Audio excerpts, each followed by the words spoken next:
This week, Google's adding some fuchsia to its home. Valve is bringing Linux to your palm, and a lion roars at Amazon HQ. It's Sunday, May 30th, 2021, and this is episode 595 of F5 Live Refreshing Technology, a proud part of the Tech Podcast Network. If it's tech, it's here.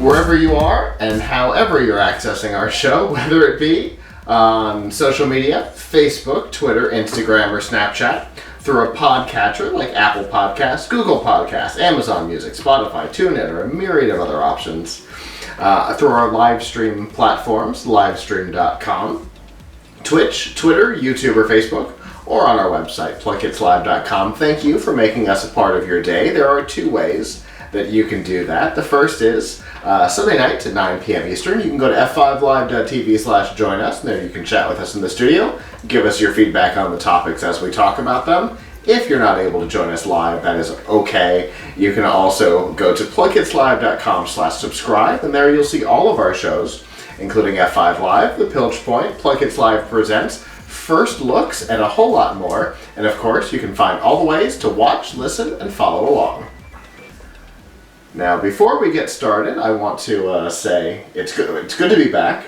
Last week we were off because we were doing a special First Looks production with the first LEGO League Florida State Championship. It is the first time that we have ever produced content within a virtual environment. The platform was called Verbella, and it was an absolute blast. I have long been skeptical of virtual environments. Augmented reality has always been my go-to, but this Verbella platform was a ton of fun. And we will be publishing interviews from last weekend coming up, in addition to 2 long-form interviews with Dean Kamen, the founder of Segway. He was intimately involved in creating the Coca-Cola Freestyle machine, and he's currently getting ready to start a national tour with his iBot wheelchair-ish device that he's working with the VA on. Super cool. Lots of new content coming. But anyway, wanted to get that out of the way. It's good to be back, and we've got a couple of normal weeks ahead of us, Avram. Yay! Hey, by the way, right now, as we speak, the Computex show is sort of starting. The Computex show that normally is in Taiwan, that I would normally be at this time of year. Although last year because of the pandemic I wasn't, and this year because of the pandemic I'm not. But I really, really hope that next year I will get to go again, because I love to go to Taiwan for the show.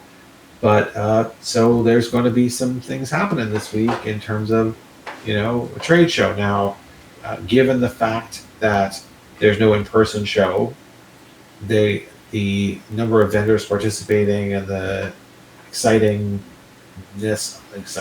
the level of new product announcements. I'm good with excitingness. The excitingness level is lower than normal. Not just my excitingness level about it, because I don't get to go to Taiwan and go visit, do all the cool things that we do in Taiwan, like going to the computer mall and also visiting the offices of some of these companies. Yeah. So we actually get some office tours from places like Acer and MSI. But, still, I think also because of all the shortages in tech and the fact that some things already came out a couple of weeks ago in terms of Intel's new, Rocket Lake chips and their Tiger Lake H CPUs for mobile, we don't anticipate as many exciting announcements as we would normally see during a Computex anyway. But nevertheless, as far as back to normal, I mean, there is some degree of tech news going on this week. In fact, I think even in an hour or so, the Intel keynote will be on, because keep in mind that they're doing this sort of in line with Taiwan time. Right. So that's really, 10 p.m. Eastern is 10 a.m. Taiwan time. Although it's not clear to me whether folks from Intel or any of the other keynote speakers are actually going to go to Taiwan to do this, since it's all virtual anyway. Right. Yeah, we kind of did the same thing with CES, even though, booths were technically open around the clock. We did all of our coverage based on Vegas time, so that at least it felt normal. Yeah. As close to normal as it could be, broadcasting from our own studios. Yeah. So there you have it. It's very awkward for me to be here for Memorial Day. Normally I miss it. So yeah, true. Well, it's a good sign. It's a sign that, the industry is kind of setting itself back to normal in certain ways. We've got, there are virtual trade shows, and we'll have, I think, one of the things that we learned with Roboticon was that the virtual stuff works pretty well, and so we're actually going to maintain some of that going forward, even though we're going to have our event back at the Yingling Center in October. We're still going to have a bunch of virtual content as well for teams that either don't want to or physically can't participate. Because, we had teams from New York and Oklahoma, and I think one from Utah during Roboticon last year. And that was pretty cool, and they could never have traveled. So I think we'll see some virtual components stick around, but it is nice to see that we've at least got something on the Computex brand this year. Yeah. There's just nothing like being there. Yeah. I'm sorry, you can do everything you can to have a trade show virtually, but there's still great value in in-person events, booths, walking around a show floor, finding things, meeting people for real. Yeah. You can't substitute for that. If anything, what the pandemic has taught me is, while there are some things that you can do virtually, the value of in-person, it's made me value in-person contact even more. Mm-hmm. So, agreed. Granted, for the working from home perspective, I am gonna, when I do have to go back to my office when we reopen an office, I will have some mixed feelings about it, because it's been nice not to have a commute and to have my own personalized space here at home. So there's I have mixed feelings about that, but it's definitely hoping to get more back to normal. Yeah, absolutely. I'm looking forward to that kind of stuff too. I can't wait for Roboticon this year. I'm super looking forward to CES. It's interesting because my memory seems to work based on people, which I'm learning is unusual. I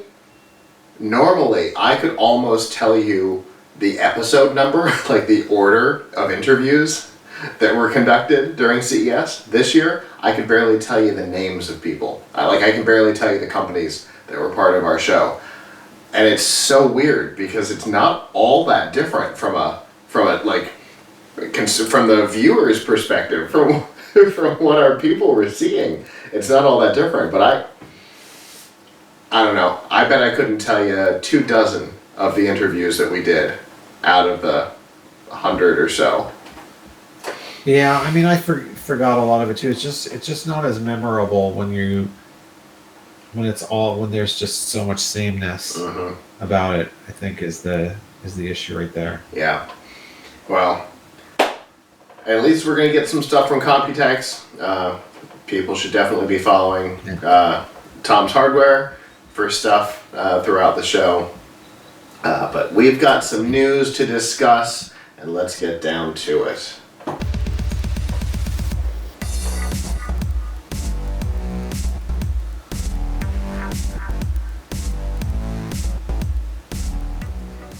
This week's Nifty Gifties and F5 Live is proudly powered by the Microsoft Store. Whether you're looking for a new laptop, a tablet, desperately trying to get an Xbox, games, and a whole lot more, you can get them all from the Microsoft Store. And remember that current students, parents, faculty, and active military can save up to 10% on almost everything. And to browse the products and learn more about the discounts, you can go to f5live.tv/Microsoft.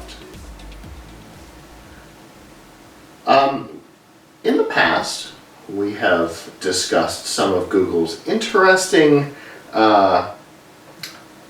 brand philosophies, and one has seemed to be, if one of something is good, three is better. If you need an example of it, check out their messaging strategy that even we could not begin to explain to you. But another interesting place where this seems to apply is in operating systems. Everybody knows Android. Most people probably know Chrome OS. And soon, people will be introduced to Fuchsia, which is an operating system that's been under development for a very long time, it seems. Operating systems are not easy, so a long development cycle is not a surprise. But we've been talking about it on the show off and on, dating back to, I think, 2016. And in 2018, they talked about it possibly eventually replacing Android. Well, this week, the first actual release of Fuchsia into the wild has started to happen for Google beta partners on the original Google Nest Hub, with other devices to come. For those who have the device and are getting the update, visually and operationally, theoretically nothing should change. You almost shouldn't notice a difference unless you're like me and notice that something has moved 3 pixels. But most people shouldn't notice a difference right now. But the idea is that they built this from the kernel up. It's not Android, it's not Linux, it is its own thing, basically from file new project, which is an ambitious thing to do, but they say that it's significantly faster on IoT devices, which is where they want to start. It's an interesting move. What do you think, Avram? So I think the question is, what is going to be the actual benefit to the user in this? If the UI isn't changing, is anybody going to know the difference? So I've been reading about Fuchsia, and it seems that one thing that's interesting about Fuchsia is it is not Linux. Yep. It is not based on Linux. And when you dig into it, a lot of operating systems are based on Linux. Like Android at its core is based on Linux. Yep. So it uses the Linux kernel, and that's the big thing with Fuchsia, is that it is from line one. The kernel and everything is entirely done by Google.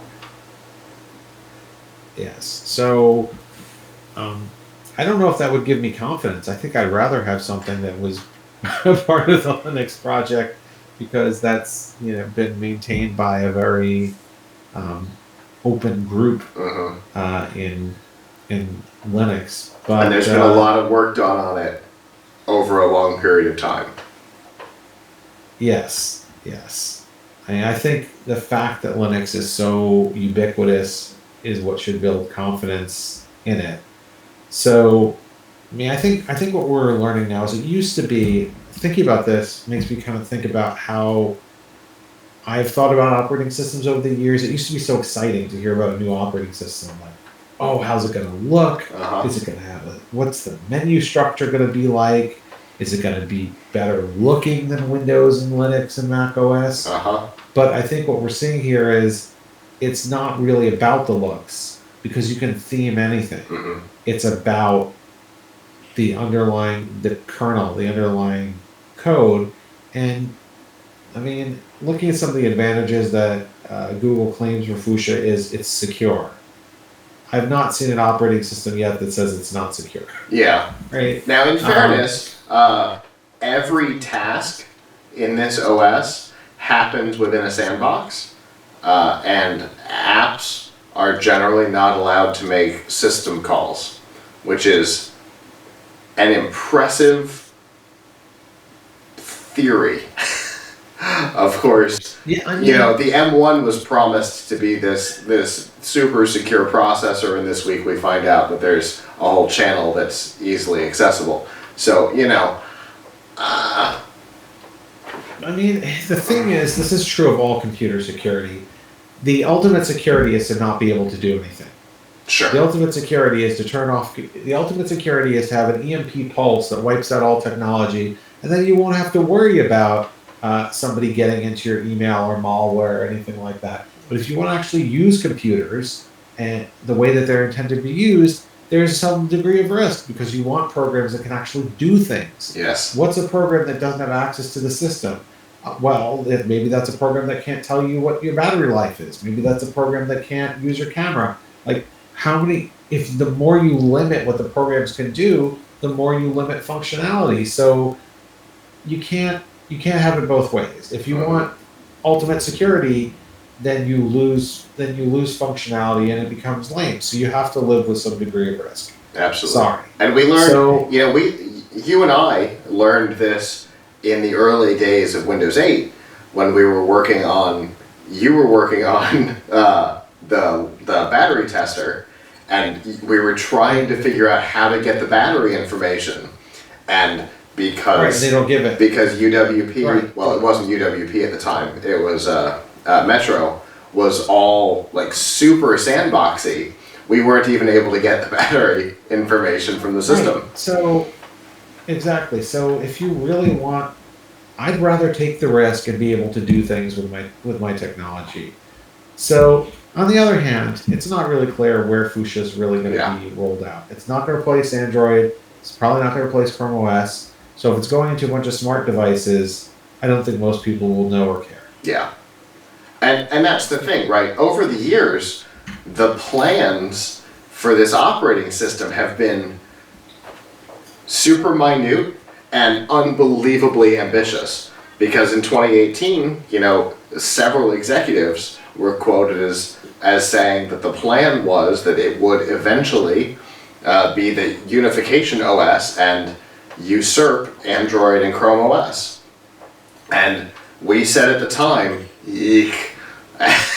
And I don't feel any different about that possibility today than I did then. So, because also, doesn't that just make it Tizen, right? That nothing from the past continues to work and people with the watches get mad? Yes, it's like Tizen. Now, to be fair to Tizen, some of those Samsung watches are actually pretty good in comparison to the Wear OS watches that are run by Google. So it's not necessarily a bad thing. But we also don't have a need to unite Chrome OS and Android at this point because Chrome OS can now run Android apps. Mm-hmm. Therefore, it has been united. Not that it's always a wonderful experience, but Chrome OS, I mean, and there's another case of feature creep, right? The whole point of Chrome OS at the beginning of Chrome OS was, oh, look, we don't let you do anything but use the web browser, and that's so secure. But then people kept coming along and saying that, hey, how do I run a game on this? Hey, how do I run this offline app? Hey. And I'd like to use my Chromebook to record a podcast. Oh, that's probably not going to happen. Slowly but surely, Chrome OS is becoming more and more, at least with the addition of Android apps, has become more and more like a regular operating system. Uh-huh. So, again, you can't win. You can give everybody just a browser, but eventually if you want to have all the functionality that you need to do different things, you've got to open it up. Yep. Absolutely. So it'll be an interesting thing to watch, because right now it definitely feels like Tizen, and it's focused in on IoT devices, and that's not things like the hub, the Nest Hub, are not the kind of place where we've seen a ton of developer focus, and so with that, the transition from operating system to operating system, the chances of losing some sort of functionality are theoretically low, and in practice are zero, because they've made sure that everything carries over on this particular device. So it's a bit of a better transition than Tizen was, but still, it so long as if they want to keep it focused on IoT devices and they want to lock down the capabilities on those devices to prevent the things that we've talked about that have always made us uncomfortable with connected devices like smart speakers and things like that.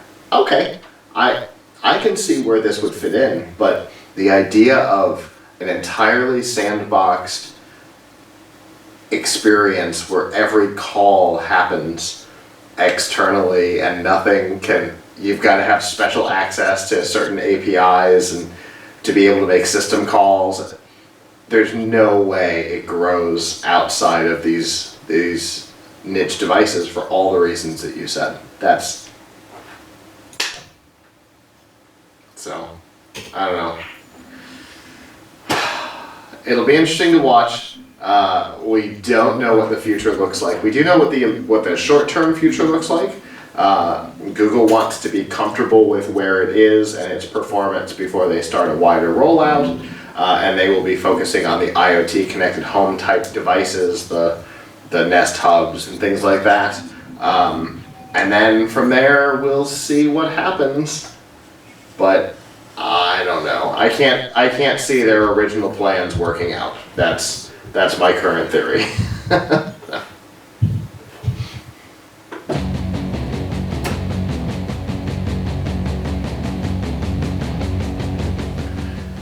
This week's Piltch Point with Avram Piltch is proudly powered by PureVPN. The best way to protect your privacy online is with PureVPN. You can hide your online activities, say goodbye to regional restrictions, and improve your streaming quality. Plus, it's available for almost all your devices. And you can get a special price right now by going to piltchpoint.live/PureVPN. And we're going to talk about a story in a little while where a VPN would have been wildly helpful, but but for now, let's talk about cryptocurrency, Avram. Yes, so crypto is everywhere these days, and I'm sure people are very familiar with Bitcoin and possibly Ethereum, which seems to be the number 2 to Bitcoin. Maybe they've heard about Dogecoin, because Dogecoin has been touted by Elon Musk a lot. But there's a new game in town. It is called Chiacoin. And Chiacoin is interesting because Chiacoin works differently than any other cryptocurrency. Now, before I go any farther with this, I want to say any kind of involvement with crypto is inherently very risky. I do not endorse you spending money on this. Some folks will, but I want to just let people know what shit is, because it's interesting technically and it's going to have an interesting effect on the market, but it's not necessarily a good investment of your time and money. That's for you to figure out. So Chia is different in that most cryptocurrency, or pretty much I think all other cryptocurrency, uses a concept called proof of work. In other words, you have your computer or farm of computers working really hard, and then doing calculations, and then you mine a coin, and that coin is worth money. and it could take you hours or days or more to mine a coin. And the question always is, of course, are you spending more on electricity and hardware to mine that coin than the coin is actually worth? So, are you profiting? And of course, in the Bitcoin realm, they actually have computers that are not even PCs that are made just to mine Bitcoin. But in Ethereum and Dogecoin and those, it's graphics cards that are doing the hard work. So that's why there's such shortages of graphics cards. Not only do people want them for gaming, but even old graphics cards, even some of the slower graphics cards have exploded in value because professional miners are buying. Now, Chia works differently. Chia uses proof of space and time. So what it does is it uses storage. You don't need a graphics card at all to farm Chia. You don't say mine Chia, you say farm Chia. And here's how it works. So you set up your computer to create something called Chia plots.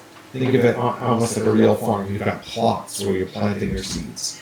And it could take, this is primarily a CPU, memory, and storage intensive process. It can take 6-7 hours or more to create a single plot. And most of the serious Chia people are creating multiple plots at the same time. So it takes more than 6 or 7 hours, but it still works out that if they're creating like 10 plots at a time, it will be in their favor to be doing that many. So what happens? So you create your plots, and then you leave the plots on storage, and the plots don't have to be left on the same drive they were created on. In fact, what most people do is they create the plots on a PC with a fast SSD, and then they copy them over to hard drives, and sometimes it's external hard drives that they plug into a Raspberry Pi to keep those plots online. Because once the plots are created, they just have to stay online, and they don't need a lot of processing power to stay online. So what happens when they're online? Every few seconds throughout the day, there's a Chia transaction taking place. And every transaction, it randomly picks a plot. And if one of your plots is chosen, you get some Chia coin. So now, what happens if your plots are not chosen? You get nothing. So the people who are doing this are doing it based on kind of a law of averages. If I have enough plots, like hundreds or thousands of plots, my plots are going to come up, are going to, get chosen every so often, and it's going to work out for me. Now, one thing to know is that just because a plot has been chosen doesn't mean you should erase it, because it can be chosen again.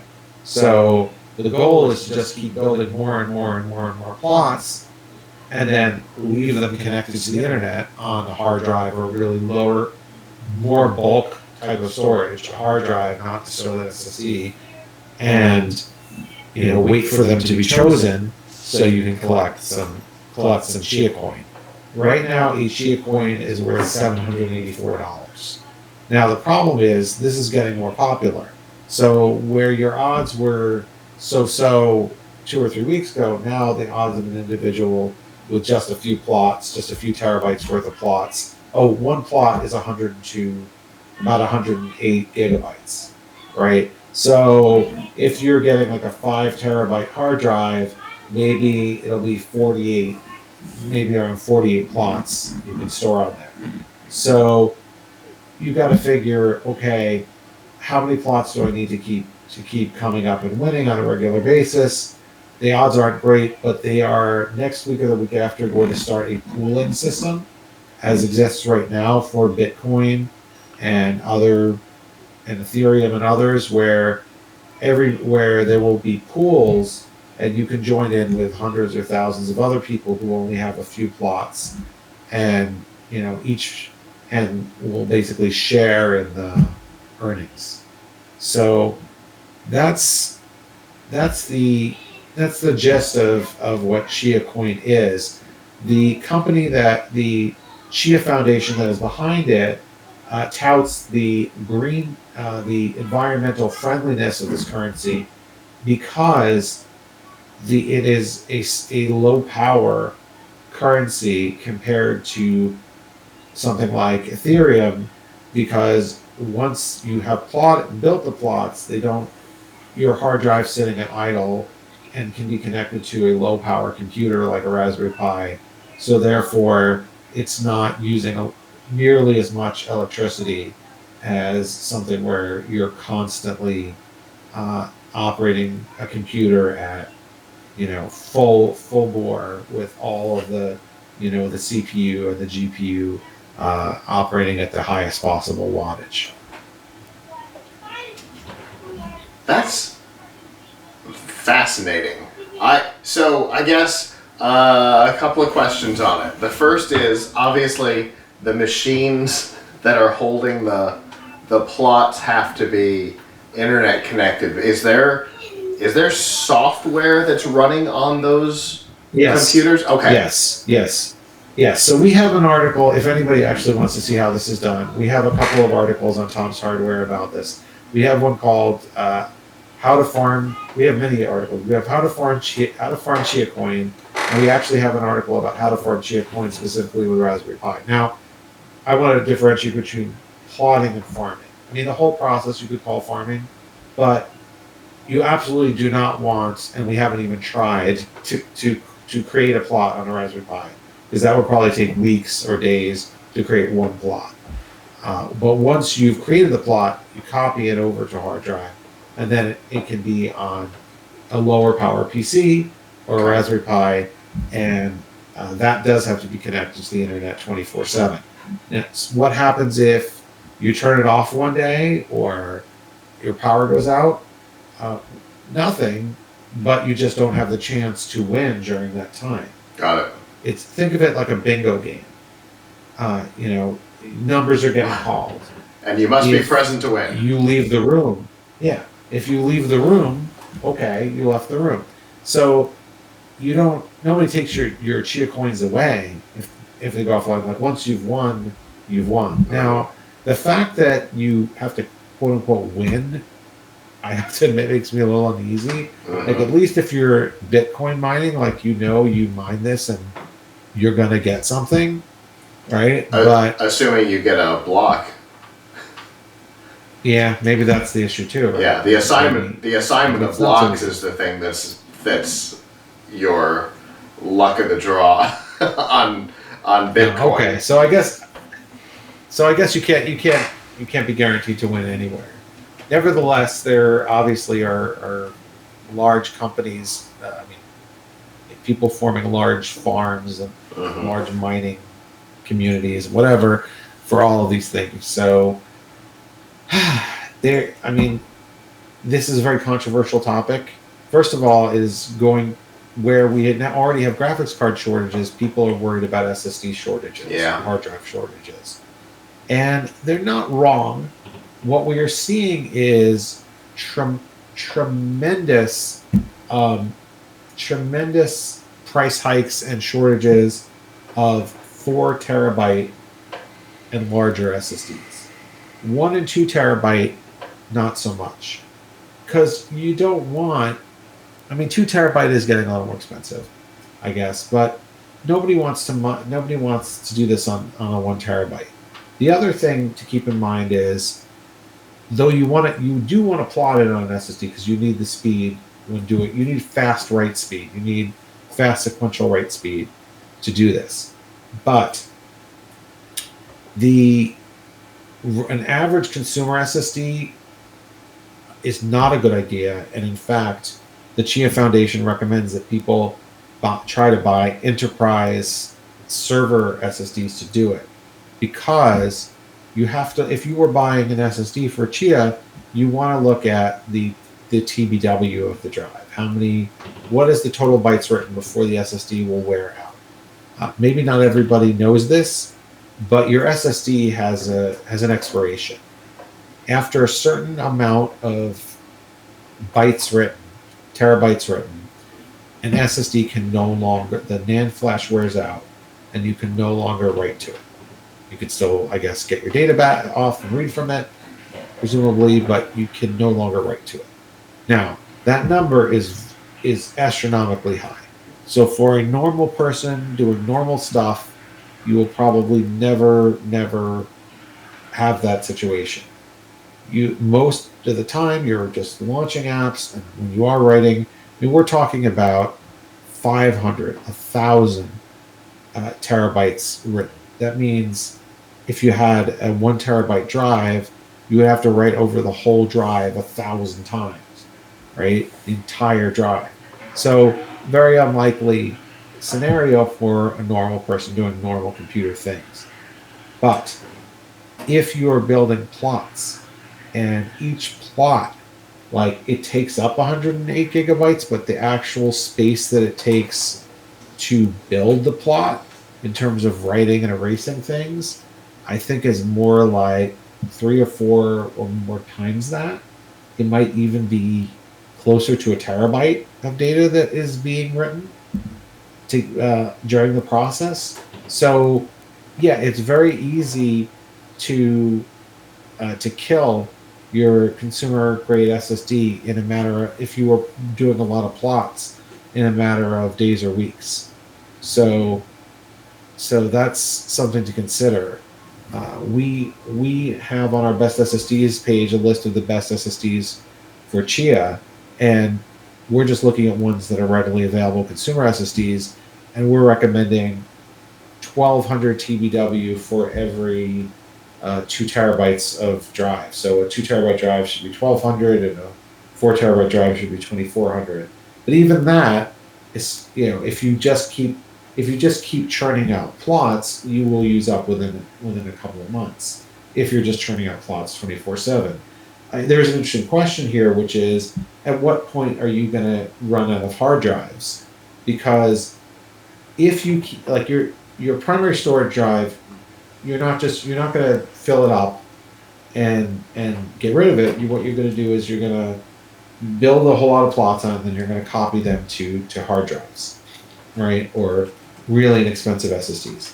And so if you keep building more plots and more plots every day, you're going to need to keep buying more hard drives every day or all the time, right? So you can see that the effect that it's going to have on the storage industry, and is already having on the storage industry. So it definitely does have an effect, but probably less so on the kind of sweet spot of 1 terabyte that a lot of people want to buy, 1 terabyte storage. And people really who are going to get serious about Chia are probably going to look for drives that have really high endurance, which right now are primarily enterprise drives, but there have been several companies that have said, hey, we're going to come out with special Chia drives that are made to do all of these writes. Fascinating. Now, once I've created my plot, you say I can move it onto another drive. And how important is speed at that point? So apparently you can use a 5400 RPM drive. Okay. Or even a external USB 3.0 drive. Now, we had John Michael Hands, who is the head of storage for Chia. He goes out and talks to storage vendors on behalf of the Chia Foundation. Nice. And what he said is that there's something like a 30-second, we had him on the Tom's Hardware show this week, and he said there's something like a 30-second or 40-second period that you have to respond if your plot is chosen. So if your system is super duper slow, there's a chance you could miss that, but I think they've found it doesn't have to read back the whole 108 gigabytes in that time period. It just has to send some type of some small amount of bytes back to say, hey, I found amount of ACK. Yeah. Yeah. Some amount of what? ACK, acknowledgement. Oh, I'm sorry, yes. Yeah, some so sort of... It has to acknowledge. Yeah, okay. Okay, so it has to have gone. So could you theoretically mount a cheap S3 drive and keep things there? You mean a tape drive? No, like an Amazon S3 drive. I don't know. That's an interesting question. Is it you mean in the cloud? Yeah. I don't know. Because you could mount a drive letter, right, to your computer using S3. I wonder if that would be fast enough. I've never thought about that. I will. You know what? This is a fascinating question. I will write him a note and ask him if that works. What he did tell me is that it's specifically made for hard drives and SSDs and not other forms of storage. Now, we didn't discuss cloud storage because I didn't even think that was reasonably possible. But I'll ask. We asked him about tape. He said, as crazy as that sounds, we said, hey, could you, if you had like a tape backup, could you put it on tape? And that's when he said, no, there wouldn't be enough time to respond and get the data off of the tape to meet the requirement. Sure. So, because I would imagine, obviously with tape, for those who are younger who are listening, having to physically spin tape to a certain point to be able to get the bit that you're looking for would likely be more than a 40-second gap window. But if you've got a network drive that's mounted, if you've got a NAS, right? And it will work. It will work with NAS. But he did say there were some issues with that they've had to have with like NAS vendors or whatever, where they've had to certain NASs have had issues with, but it's supposed to work with the network drive. Okay, So well, yes, if you were to mount an S3 as a network drive, it just shows up as the S drive or whatever. It might work. I definitely would love to hear what they have to say about that. I will send him an email after this, and I will get back to you about that because we are. I mean, when we've written about this, we've gotten a lot of people coming in and asking about it because people are fascinated by new cryptocurrencies and the way that this one works. Again, I can't say that it's going to be immensely profitable for anyone. They are going to be starting pools, so that will make it a little bit more palatable for regular folks who don't want to buy a new hard drive every day and just have wall-to-wall hard drives eating up electricity for the hopeful possibility that some of your plots will be chosen. So we'll see where this goes, but it's interesting that they found a new way to do crypto. Oh, one interesting thing: the person who founded this is Bram Cohen, who was the founder of. Bram Cohen is the founder of BitTorrent. So. Huh. Well, that's an interesting tie-in with a story a little later. Yes. Interesting. So, okay. Anyway, if you want to learn more about Chia, come to tomshardware.com because we have a ton of content on Chia Coin, including how to farm it, and explains all how it works. And we're keeping up with this because it is a big story in tech right now. Well, it's something that I'm interested in, and as our regulars know, I am kind of known for throwing a wrench into the works. Like, can I mount an S3 drive and use this? So I definitely, I'm interested. I can't wait to try and push the envelope on what's possible in the next couple of weeks, because now I'm definitely going to give things like that a shot. Oh my goodness. All right. Well, as always, Avram, I appreciate the topic because, as I said, it's something I've been interested in, and I look forward to what we talk about next.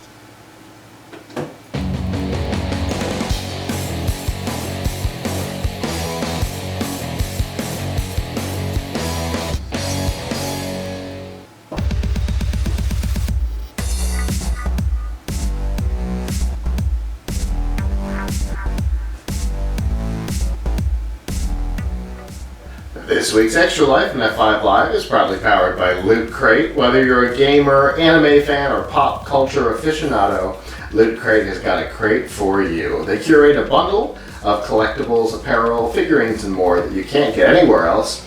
Crates get delivered to your door. It is like getting an awesome birthday present from a friend every month. And you can learn more about the crates that are available by going to f5live.tv/lootcrate. On our last show, we talked about the possibility of Valve getting into the console space. Now, in the past, they had their Steam machines, which, as we said at the time, were a disaster for so many reasons. And a couple of weeks ago, Gabe Newell very vaguely confirmed that Valve was working on something console related, and this week we got some confirmation on kind of what they're up to.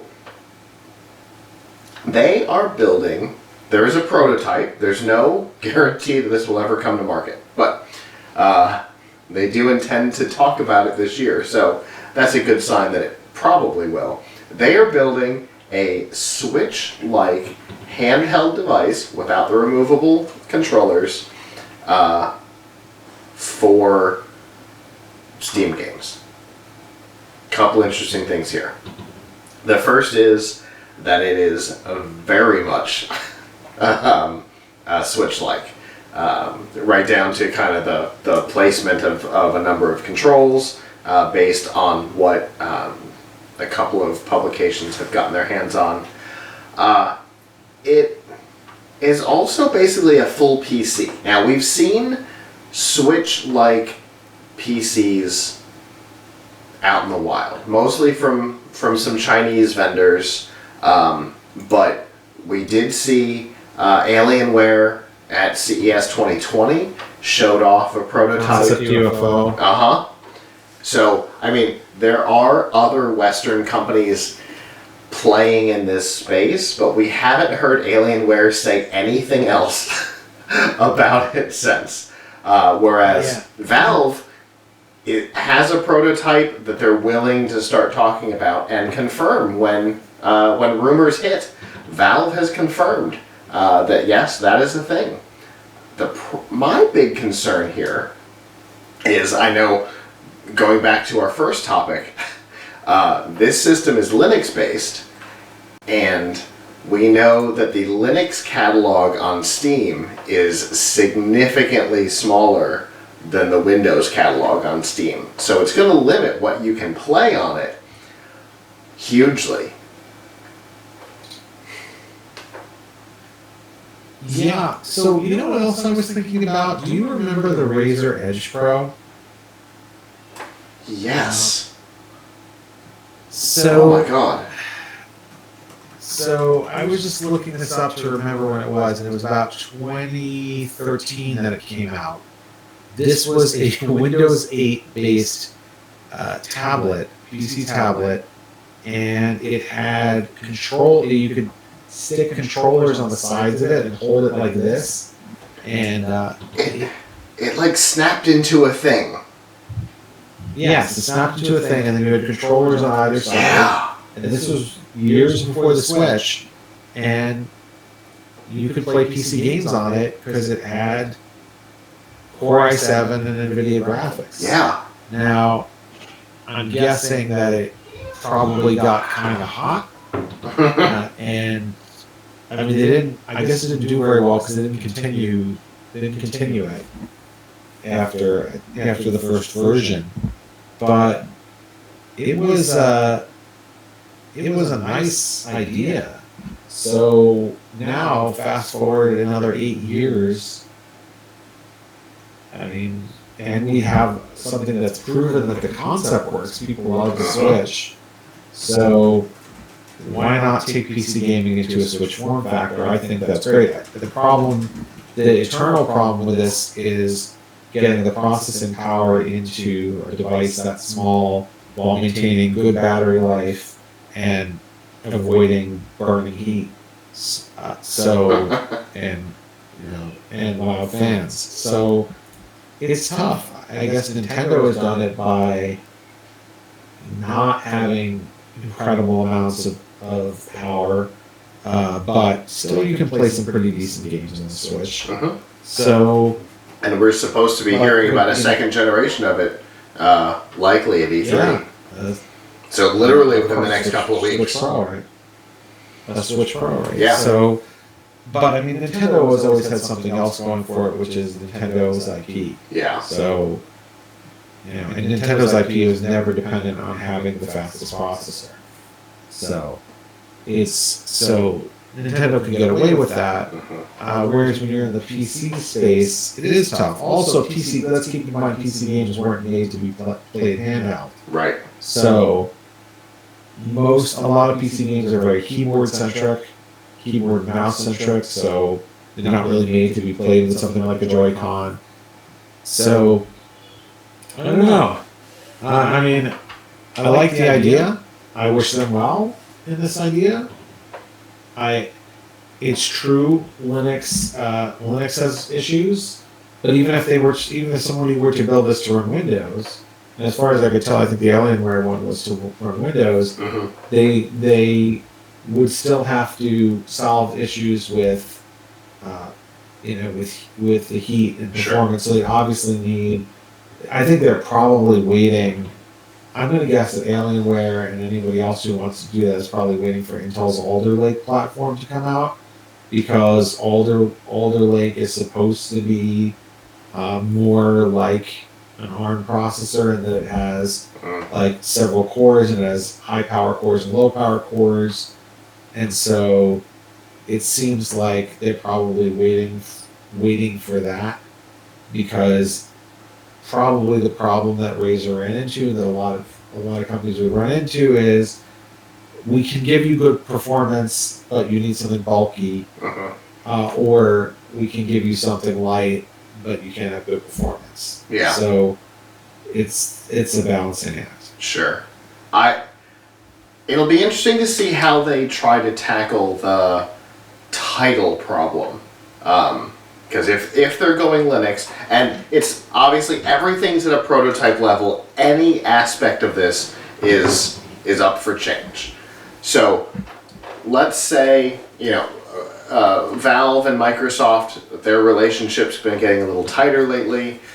So let's say that doesn't get better and they do go with Linux. The title issue is going to be a problem for them unless they have, they have their, I can never remember what it's called, Valerie. No, that was Razer's thing. It's a similar name to that, Proton.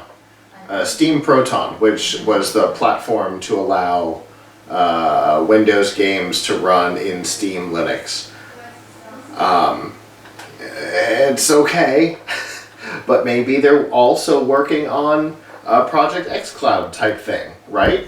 And if they've got something like that going, maybe they can make it work. Or Steam Link, where you can pull it from your PC. Yeah. The form factor doesn't matter as much if you're doing the processing elsewhere, so that's another thing to consider here. Yeah. I mean, it would be great if they got more of the games to run natively in Linux, though. I mean, that would be nice. Then we might be able to have more people being able to run Linux as their desktop operating system, which I know is not a huge thing, but then maybe you could start to look at other devices if it could run on ARM Linux, but then maybe that's kind of a pipe dream. Well, it sounds like it might be the beginning of that dream. Again, everything is prototype. There's very little known about what the state is right now, and by the time they make an announcement, which sounds like it'll be later in the year, obviously things will be firmed up, but anything can change between now and then, including them deciding, never mind. So, it's always the possibility they'll go, more work than it's worth. But I can't imagine, with as much information as out right now, that that's the case. So we'll probably see later in the year what it looks like.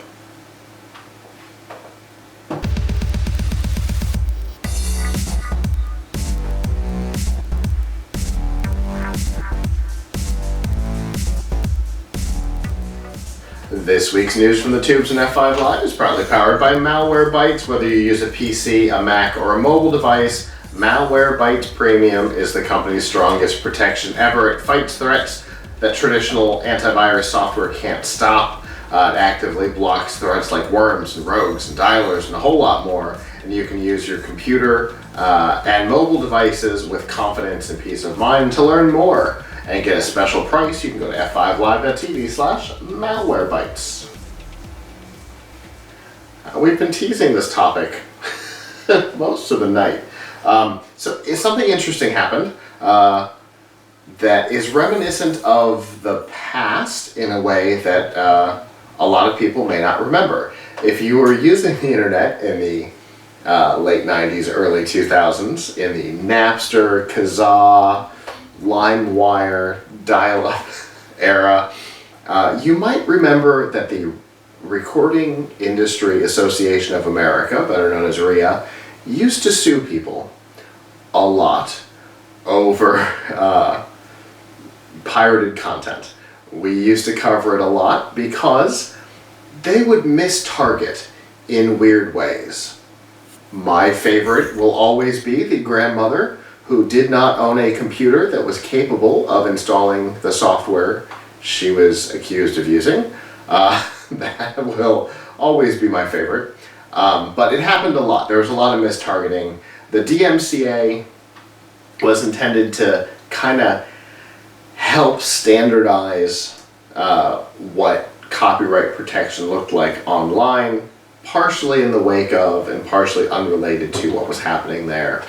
But anybody who's been involved with a DMCA notice knows that it is weird because I don't have to issue a notice on something that I own, which is odd.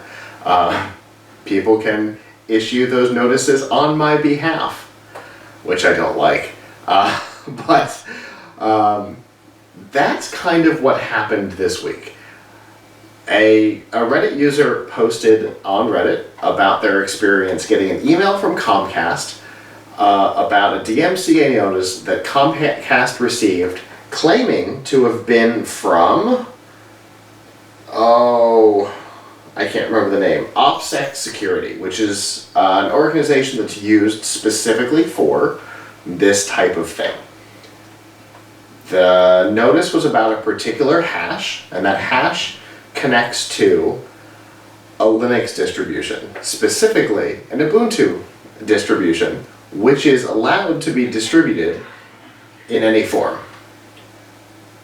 Well, more interestingly, the hash involved here is the official distribution from Ubuntu over BitTorrent, which is how we tie back to our Chia conversation. Ubuntu distributes their operating system via BitTorrent as one of its many opportunities. That's where this came from. It was the official distribution that he is being accused of pirating. So what's going on here? Some research from Ars Technica shows that OPSEC Security did not issue the request. The email from Comcast was legitimate.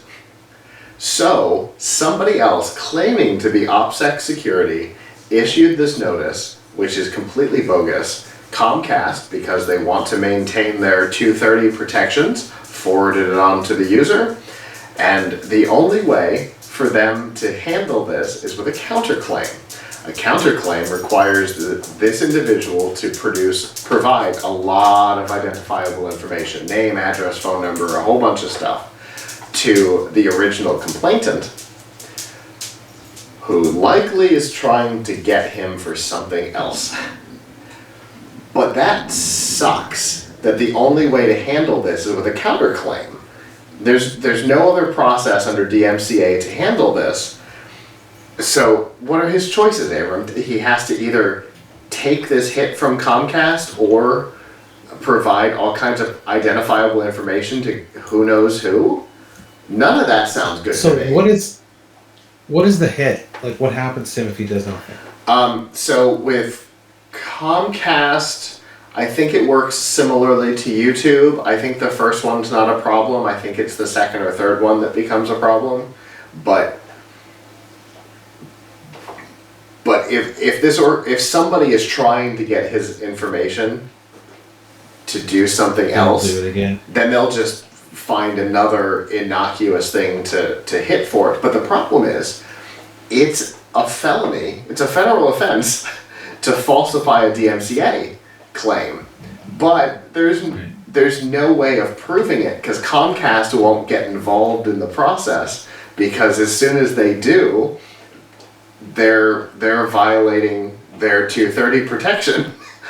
So these two laws are fighting each other in a way that is going to make this poor user's life potentially miserable. Well, what scares me here is that the potential to use this to stalk someone, or to use this to, to hurt someone. Like, oh, maybe I just go and file enough false claims on someone, and then they get kicked off. Then they get kicked off of the internet. Yeah. Yeah, that's no good. And we see this kind of thing on YouTube all the time, right? We had a conversation months ago about I don't think it was Tesla. It was the other one with the semi that had the fake video, and YouTubers were doing legitimate commentary. They were using the video, and they were getting DMCA strikes, even though they were illegitimate. Yeah. So DMCA is misused a lot, partially because the law was written way before home content creation was what it is today, and partially because the potential for abuse. Anytime, I say this a lot, anytime you create rules, you create a game. In any game, some players are better, and some people will exploit parts of rules that don't make sense. And that's kind of what's happening here in a way that's not great. On the other hand, DMCA, I hate to admit that I was working in the business when DMCA was coming out. So I actually think there's some good things about DMCA. Which is sure. That it creates a safe harbor for publishers. So if you're running a site like YouTube before DMCA or without DMCA, your whole business could be wiped out, because if a user put up something that was a copyright violation, the copyright holder would have the right to sue the site that it was on. So they could say, oh, YouTube, I'm suing you because you published this and you violated the copyright. Well, that means anybody who does any kind of user content, it becomes liable, and it just kills any type of user content, social media, video upload, whatever, forums. So it was definitely yes, all of the DMCA's concept was good, but it was definitely designed to protect websites that were hosting forums. And the world's gotten way more complicated and way more interesting since then. Well, I mean, some of the things that you talk about, like, for example, people doing commentary on something, that's fair use, and fair use has always been problematic because it's a defense in court. It's not guaranteed. So I can understand why a publisher like YouTube would say, "Hey, I don't want to get into this murky business of deciding what is and isn't fair use, because that's really for a court to decide or something." But to the point here, yes, this is being abused, and the problem is that there should be more stringent penalties for people who abuse it, and there should be ways for the ISP to, investigate. On the other hand, my guess is that Comcast doesn't want to get involved. I mean, that's the same thing with taking down some of these YouTube videos. The easiest thing for the provider to do, whether it's a provider of internet or a provider of video hosting or whatever, is to take it away or to punish the individual, because they're a big company. This is just one person.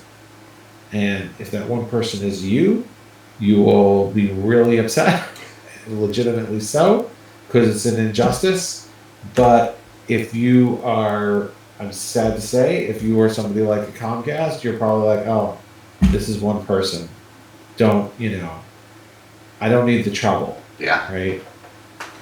Plus they're having to deal with, the already murky waters of 230, which they want to be considered a publisher under, or a platform under, and they don't want to get into dealing with editorial decisions, because then they become a publisher and they lose their protections. So I mean, on Comcast's side, I mean it is a super tight rope walk that they're up against, because of two conflicting weird laws coming at them from both directions. And all that does is it leaves it open for these scammers, and it's a shame that there's not a better way for a user to be able to deal with it than either just take the hit or pass on their information. Because for all we know, this is an organization that's been hired because somebody wants to sue this guy over something and they need his information. All they have is his IP address because he posted somewhere. They want to sue him, and they're trying to use this to get his personal information. I can definitely see a group being formed to help people do that.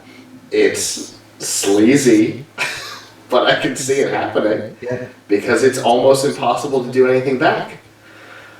So. Right. Well, so use a VPN. Yes. That's the message. Use a VPN. So use a VPN so it obscures your IP. Absolutely. And we've talked about it for years, even before PureVPN came on as the Piltch Point sponsor. We've talked about using a VPN because your ISP might be trying to keep tabs on you and all kinds of things. So don't let big tech win. Use your VPN. So that's the big takeaway here. Once again, a VPN would have been a good solution.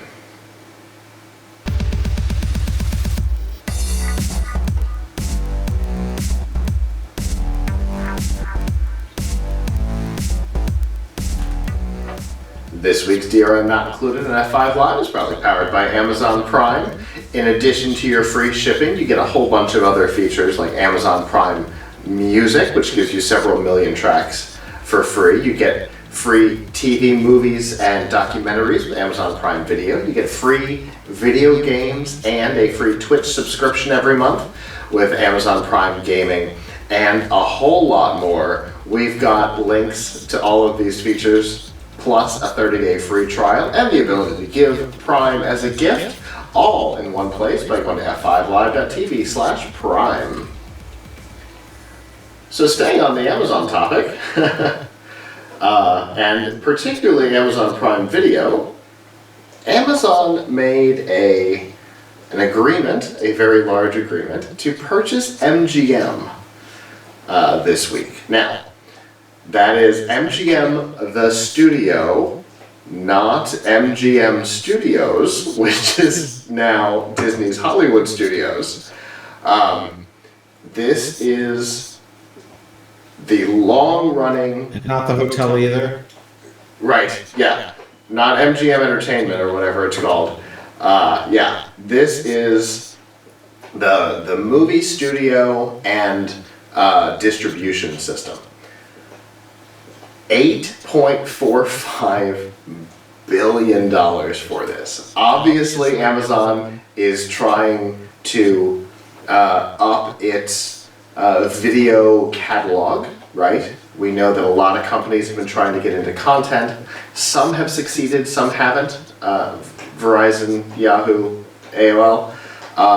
But when it comes to Amazon, I think it's probably a natural fit, as they already have distribution, right? They're not trying to buy both content and distribution, like Verizon did with AOL and Yahoo. They have distribution. They have Prime Video. They have IMDb TV. They have two big ways to get content out. Now they're just trying to fill their back catalog.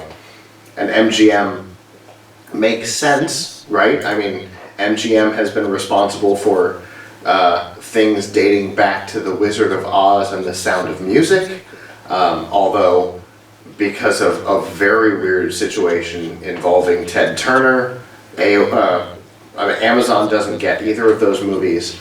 But MGM's been around for a long time. They've produced a lot of great content, the Bond films, for example, and this gives Amazon, as other streaming contracts expire, this gives Amazon a ton of content for their platform without having to custom create stuff. So does this then put make a greater chance of putting Amazon movies into the theater? So it definitely means that Amazon has a pathway and a relationship with those theaters, because obviously MGM has had relationships with theaters dating back to the beginning of the industry.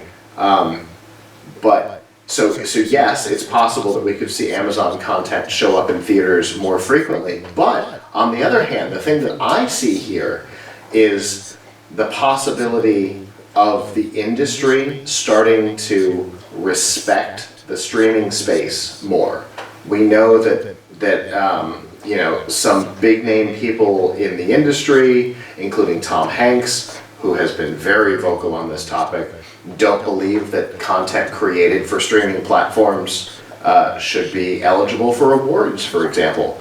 And so that's why we see these big Netflix releases do limited run releases in a certain number of theaters because they want to be eligible for awards. Maybe with Amazon's backing, with MGM becoming part of Amazon, maybe the industry will be forced into respecting the streaming space, especially after the last year or so, where everybody has had to lean into the streaming space, whether it be HBO Max or Paramount Plus, Disney Plus. Everybody's had to lean into the streaming space to get their content out. We might be seeing an industry shift. Thinking about this though, right? I wonder if, and there's probably, who knows what the Academy is thinking at any given time. I almost never agree with any of their picks. But if you look at the Oscars from this year, like a lot of the things that were nominated that were streaming movies didn't, like that you thought they might win, but they did, but they didn't. Right? The Best Picture, Nomadland was really, a studio movie. The best actor and best actress were, studio movies, not streaming service movies. So even though we saw a lot of nominations, for things. Yeah. They didn't fare well. They didn't win. Not too many of them won. Yeah. So. But with this pairing, with the MGM Amazon pairing, it might start to change things, because now, something produced by MGM might come to Amazon Prime exclusively. That's a bit of an industry shift. It's not like, well, this no-name studio has produced a one-off film specifically for Amazon Prime. Nope. This is MGM.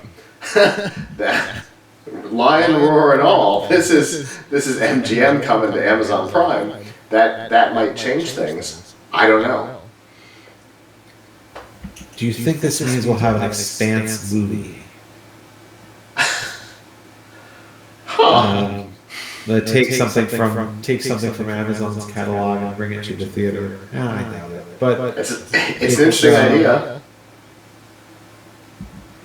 I mean, what would you say is the biggest sort of prestige movie that Amazon has produced on its own before this merger? Eek.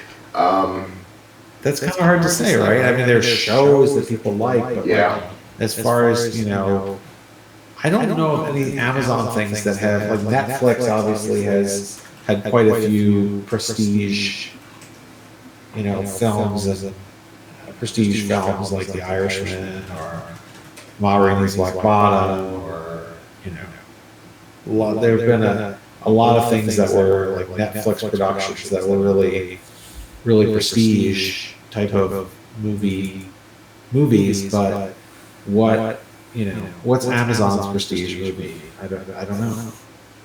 Yeah, I don't know. Coming to America 2? Yeah. I don't know. Yeah, I mean, I guess that's one that could have been in the movie theater, right? I guess. You know, when I think about like their prestige television, I think about The Expanse.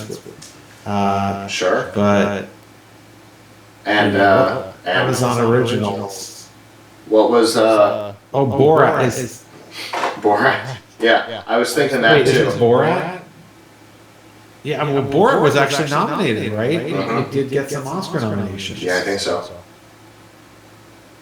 But in fairness, I think that one was supposed to be intended for the theater and got sideswiped. But yeah, when it comes to movies, I really don't know. Obviously, I've watched a lot of stuff on there, but for me, Amazon Prime is really good for stand-up, you know? Everything from George Carlin to Kevin Smith, like, there's a lot of stand-up that I watch over there. You know, our longtime friends at Riff Tracks have a lot of stuff. I enjoy a lot of comedy on Amazon Prime Video, but yeah, I don't tend to watch a lot of movies on it. Well, some movies, especially like Riff Tracks and stuff, but not a lot of the originals. And that might be part of their problem, right? Because, you know, Netflix has done such a great job with originals, whether it be movies or TV shows. I mean, how often do we talk about things like Stranger Things when we're talking about, you know, streaming originals? It's almost always Netflix that we talk about. There's some exceptions. There's some Hulu stuff that we talk about, but it's mostly Netflix. And you know, this might help Amazon out in that space to really bring some knockout Prime original movies. Yep. So obviously, we will see with time. This is an agreement for a purchase. There's red tape galore that will have to be cut to get through this, regulatory approval and all those things. So there's no telling what this will look like, but chances are it will be approved, at least in the US.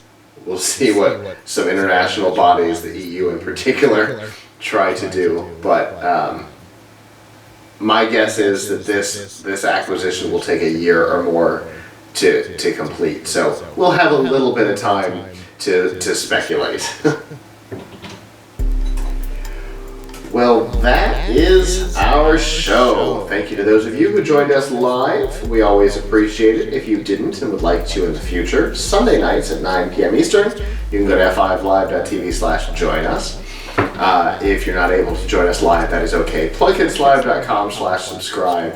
You can see all the ways to watch, listen, and follow along. We are everywhere. And if there's a place you want us and we are not, let us know. We will try to be there. As I said at the top of the show, we've got some new content, a ton of new content coming to First Looks. Very excited about that. The Dean Kamen interviews, and then the stuff from Lego League, which is all in a VR virtual world, which was so much fun. Seriously, I was worried about it. I was worried that it was going to be cheesy and goofy, and it wasn't. It was so much fun. So I want to spend more time in Verbella. But all that stuff is coming over the next couple of weeks, so check that out. And next week, I think we're normal. And then the week after, we will be at, I want to make sure I'm right. Yes, next week is the 6th for normal. On the 13th, we will be at the annual Drew Project fundraiser in Orlando. But we will be streaming some stuff from over there. We will not have a show per se, but we'll definitely be streaming stuff from over there. Definitely check that out. If you are interested in participating in a fundraiser for us, definitely contact. We're doing a bunch of stuff on Twitch this year. Anyway, with that, on behalf of the staff that's not here, I'm Scott. I'm Avram. And we will see you back next time. Ciao.